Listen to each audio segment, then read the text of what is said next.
Okay, so welcome to the following lecture on the myths of Theseus and Perseus, and in this case we're going to focus on the rather loose adaptation of the myth of Theseus in Immortals.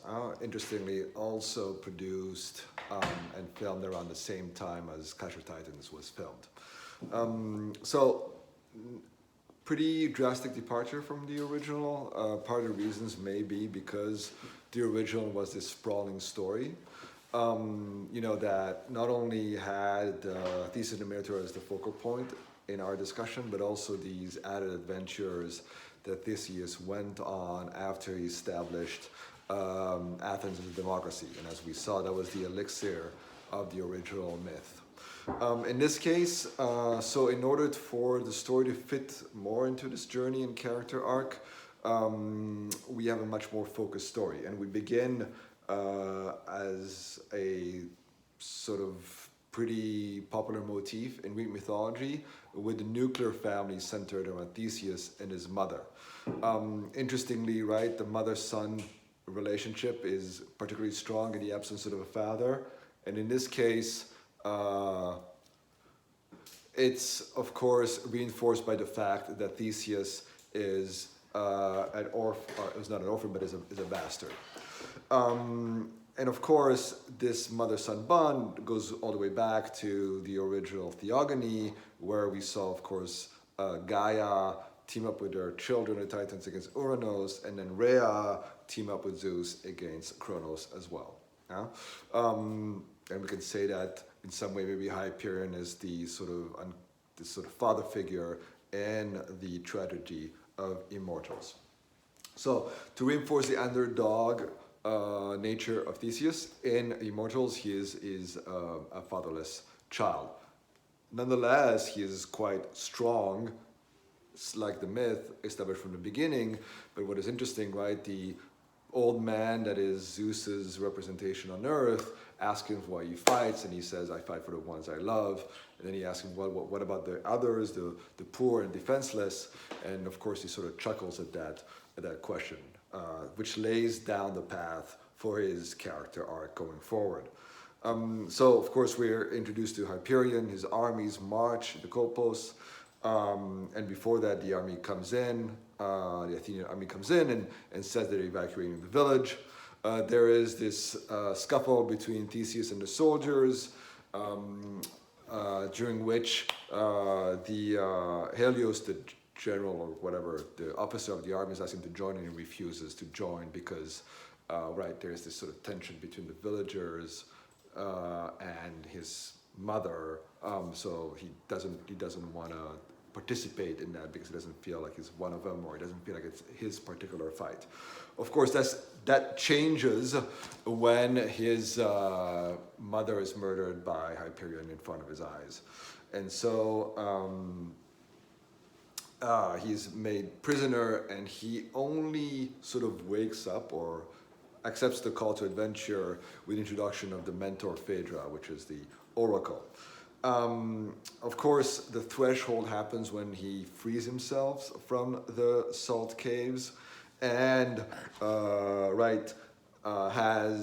establishes the monk Stavros and Darius as his allies, and have the first encounter with the soldiers in the ship. And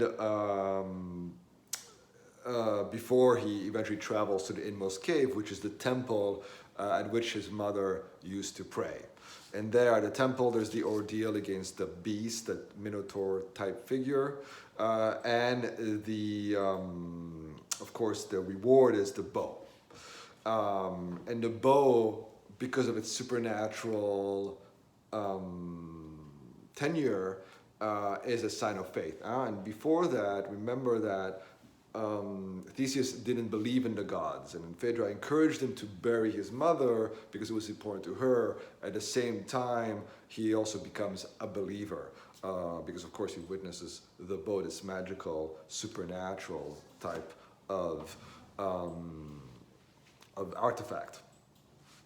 So on the road back, of course, there are encounters with other soldiers where they go back to the temple to try to rescue Phaedra's friends, and there's this trap they fall into the gods come from the heavens and they're not supposed to.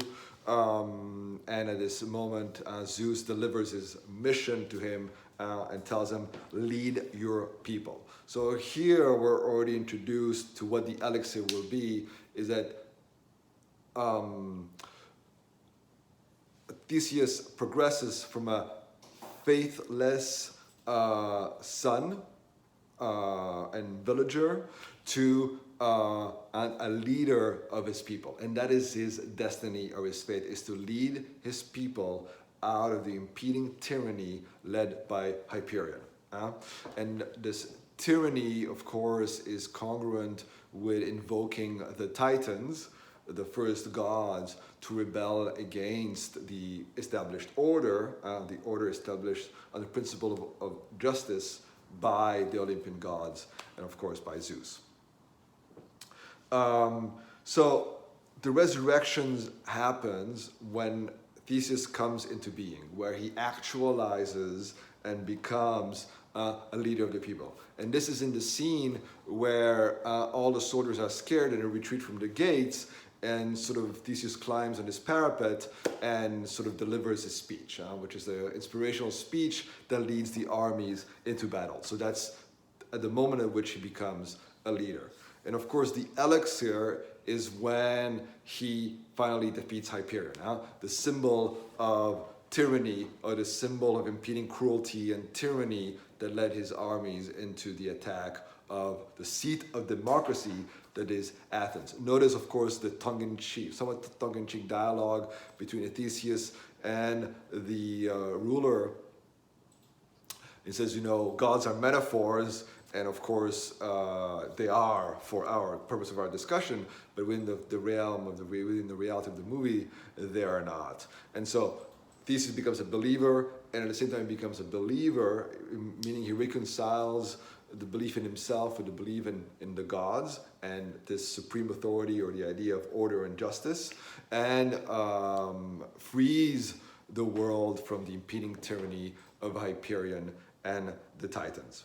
And interestingly, right, there is, similar to Clash of the Titans, the coalescence of his personal thirst for revenge, avenging the death of his mother, which is very clear when at the moment at which he kills Hyperion by saying, witness hell. And of course, at the same time, he delivers the world from the impeding tyranny of Hyperion. So interestingly, it is the way in which revenge and freedom survives. Personal revenge is instrumental to the sense of justice and order that is triggered by freeing the world from tyranny. And so that's the sort of a very similar theme from the other stories we have seen.